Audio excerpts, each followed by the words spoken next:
A gente está na ponta da linha, Edilson, com o prefeito Cober Martins Filho. A gente tem algumas situações para falar com o prefeito, né?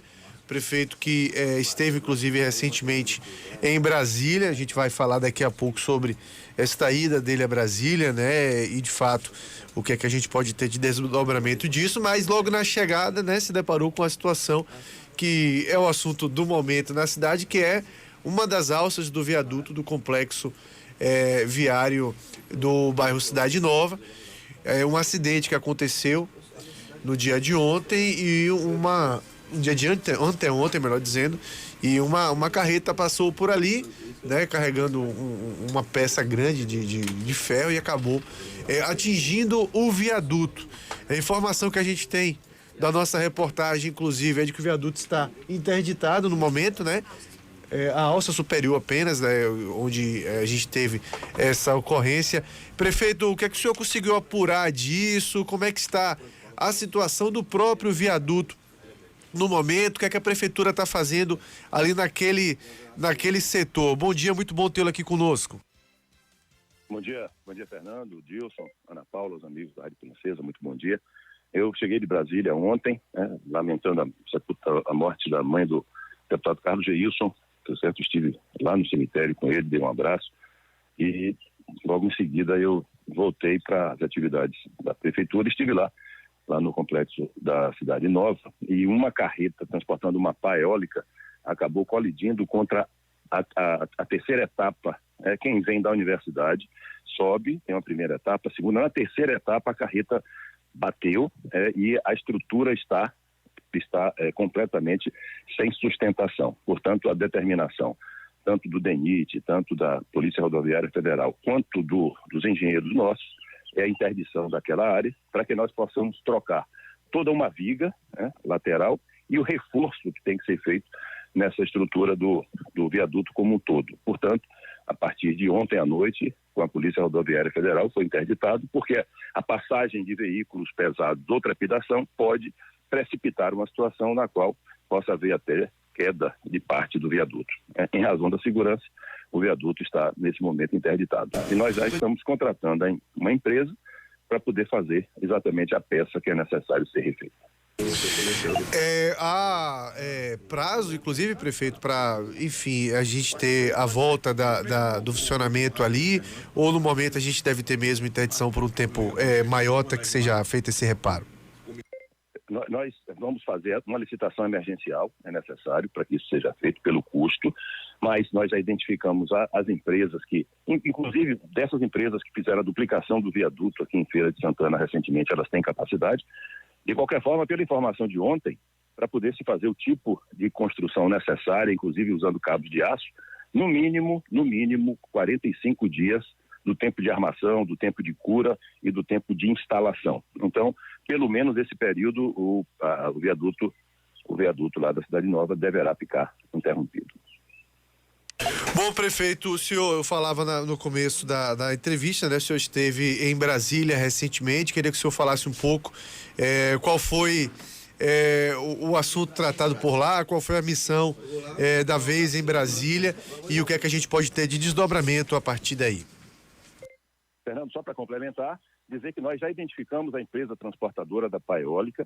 Ela vai ser notificada, porque se ela tiver seguro, imagino que deva ter, eles deverão ser responsabilizados pelo custo também da recuperação do viaduto. Nós vamos fazer a nossa parte o mais rápido possível, pedindo desculpas antecipadamente pelos transtornos.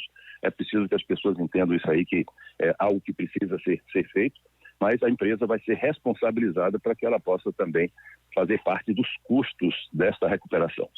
Lá em Brasília, estivemos com o ministro da Saúde a respeito da questão de abastecimento de insumos hospitalares e medicamentosos.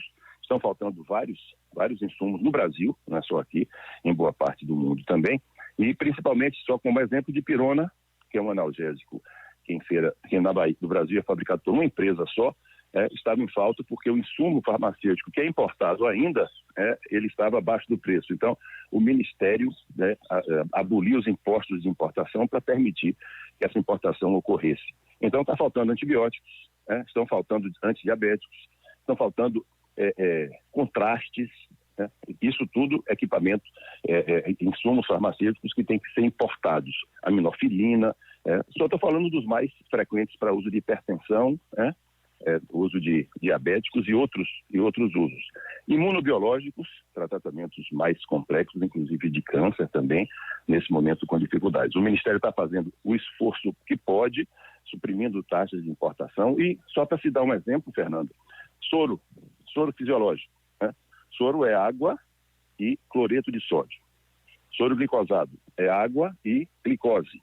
Mas a embalagem plástica é importada da China e não tem chegado. Resultado, o Ministério está fazendo força para poder importar de outros países também, para que esses insumos não continuem a faltar. De qualquer forma, a Frente Nacional de Prefeitos, eu estive lá com o prefeito de Campinas, com o prefeito de Ribeirão Preto, o prefeito de Aracaju, e o Ministério está se mostrando o máximo possível de ações para poder diminuir essa dificuldade para tanta gente. Bom, prefeito, e o que é que justifica, de fato, essa falta do momento? Que a gente, obviamente, tem um período, né, em que as pessoas consomem mais antibióticos, por exemplo, o próprio soro fisiológico, as crianças têm aquela questão da lavagem nasal, nebulização, aquela coisa toda. Eu que tenho 2 em casa, sei bem o que é isso. É um período que a gente sofre muito com viroses, mas esse ano parece que está diferente, tanto em relação à quantidade de viroses e tudo mais. O que é que justifica? Seria isso? Seria a grande quantidade de viroses que está causando essa falta de medicamentos geral? Porque eu digo até para comprar na farmácia mesmo está difícil. Não é só na área pública, não. Está faltando mesmo. Há um desabastecimento desde 2020 com a quantidade de analgésicos, de vários outros medicamentos, em decorrência da Covid lá atrás, naqueles primeiros momentos. Então agora essa situação aparece com muito mais força. Há problemas externos com relação à importação, exportação e também há empresas que nesse momento estão querendo ganhar muito mais do que podem e devem, mas fazendo pressões como a Teuto, que é essa fabricante, por exemplo, aqui da Dipirone, que fez certas exigências com relação à retirada de valores de importação e outros.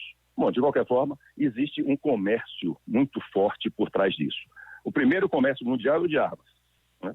O segundo complexo mais importante que existe no mundo em termos de ganhar dinheiro é o complexo médico-hospitalar, que são medicamentos e aparelhos, tipo endoscópios e tipo raio-x, tomografia. Esse é o segundo mais forte elemento econômico do mundo e, nesse momento, ele está pressionando muito fortemente. Não só aqui, no mundo inteiro. Bom, prefeito, eu queria falar um pouquinho a respeito dos casos de Covid, né? Como é que a prefeitura tem acompanhado esses casos aqui na cidade. A gente teve no período pós-junino um aumento em número de casos. Como é que está no momento em relação a isso? A gente já atingiu uma estabilidade ou os números continuam subindo? Continuam subindo, Fernando. São mais de 8 mil casos do dia 28 de junho para cá, mais de 8 mil casos novos.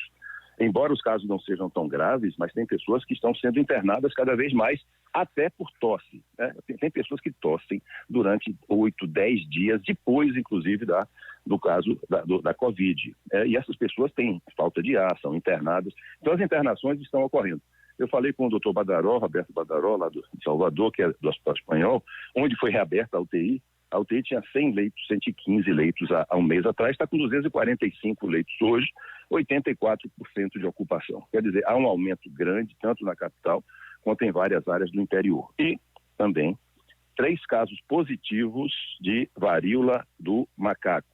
Não tem nada de macaco não, viu, Fernando? Os macaquinhos não têm responsabilidade nenhuma, é de roedor. Roedor, é rato que transmite com mais facilidade isso. Não é, o nome está aí como varíola dos macacos. E 13 suspeitos a partir de ontem, no estado como um todo. Então nós estamos muito atentos a essa questão para poder nós definirmos a segurança que nós precisamos ter para todas as nossas atividades doravante. Pois é, e por falar nisso, ontem a gente teve a criação da FPI para a micareta. Como é que o senhor analisa a situação, né? Isso que o senhor falou, dos casos versus micareta, que está caminhando, está sendo planejada, mas nesse momento a gente pode dizer que há risco de não realização da micareta? Nós estamos preparados para poder fazer a micareta. Se for necessário sustar isso vai ser feito da mesma forma como em 2020 eu tive a condição de comunicar a suspensão da micareta que estava marcada para aquele mês de abril. Portanto, se for necessário, se esses riscos continuarem, eu vou reavaliar. Mas, por enquanto, a gente continua deixando tudo pronto E a fiscalização preventiva integrada não vai ser só para micareta agora, não. Nós vamos ter uma fiscalização preventiva integrada permanente, com todos os fiscais de serviço público da Prefeitura atuando juntos, em todas as atividades. Pessoal que trabalha no meio ambiente, trabalha em vigilância sanitária, pessoal que trabalha com alvarás, pessoal que trabalha com limpeza, tudo vai ser feito agora através de uma força integrada, um escritório integrado de fiscalização pública, cuja base é a FPI. Bom, prefeito, mudando um pouquinho, falando de política agora, né? A gente vive o ano eleitoral e, obviamente, o assunto do momento é política. O Dilson Barbosa gosta até de falar que Feira de Santana não tem Bahia e Vitória, então todo mundo fala de política mesmo. E recentemente a gente teve uma declaração dada pelo ex-prefeito de Salvador, ACM Neto, pré-candidato ao governo do estado, que disse que votaria no primeiro turno no candidato, né, no Luciano Bivar, candidato presidente do partido dele, mas no segundo turno, entre Lula e Bolsonaro, ele votaria em Lula. E isso chamou muita atenção, né? Algo que tem repercutido muito no dia de hoje, essa declaração dada. Internamente, como é que isso tem repercutido? Claro, o senhor é do MDB, mas a gente sabe que tem uma aliança forte aqui em Feira de Santana, entre o senhor, o ex-prefeito de Salvador, o ex-prefeito de Feira, Zé Ronaldo de Carvalho também. Como é que isso tem repercutido internamente, prefeito? Quando você falar em Dilson Barbosa, fala em Fernando Moreira também, que só fala que em Feira não tem Fla-Flu, mas tem política todo dia. Então, e tem a Ana Paula, que fica aí atrás fazendo política também o tempo todo, tá certo?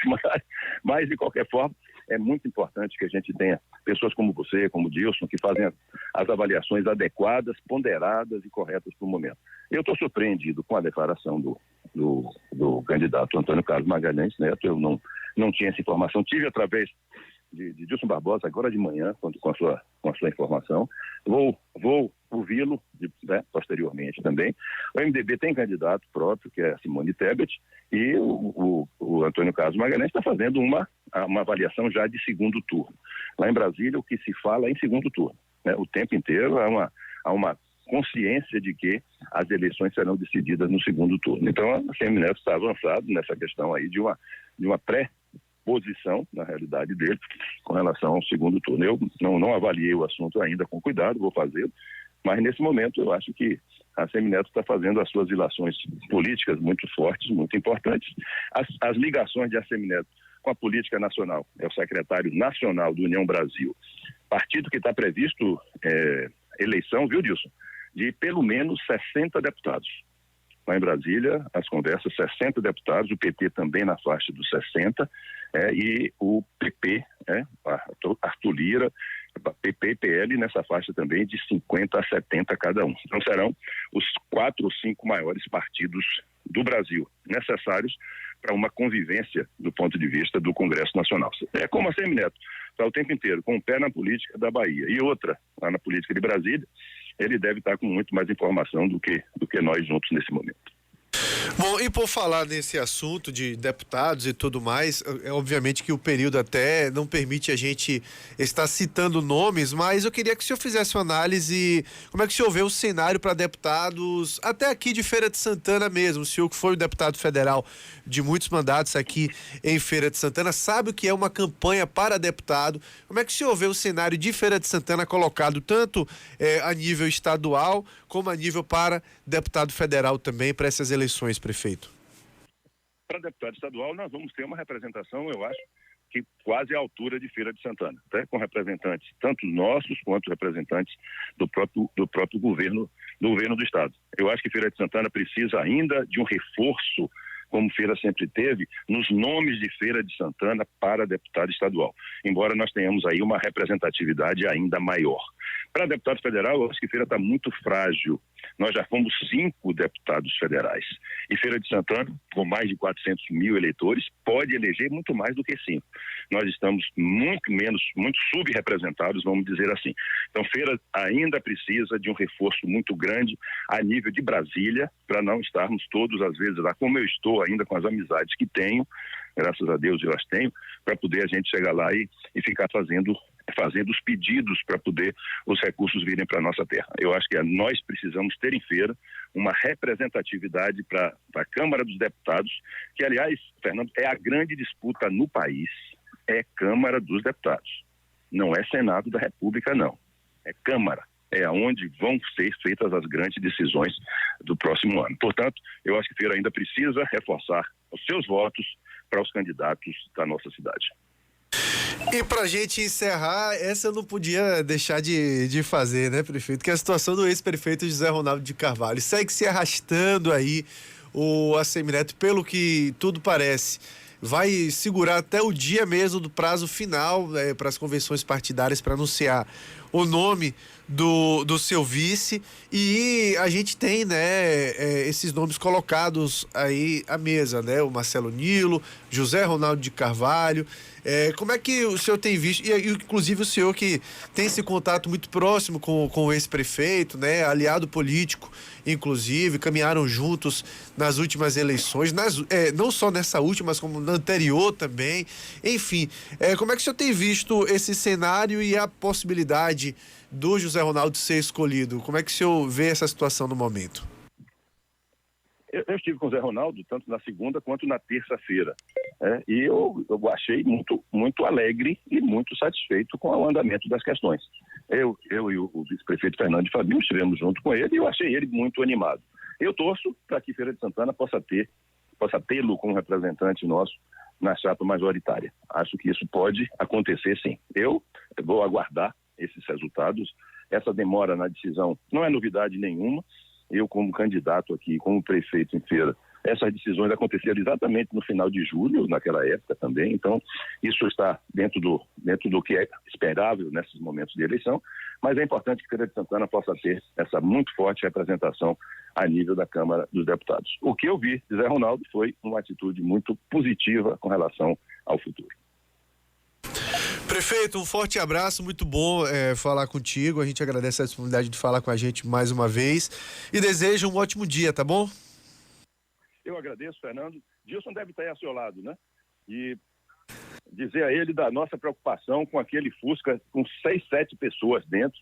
Certamente as multas vão vir aí da Polícia Rodoviária Federal por aquele excesso de passageiros naquele carro tão pequeno e tão carregado de tanta gente boa de Feira de Santana. Um abraço, obrigado. Valeu, um abraço, prefeito. Começamos então com o prefeito Colbert Martins Filho, viu, Dilson? Será que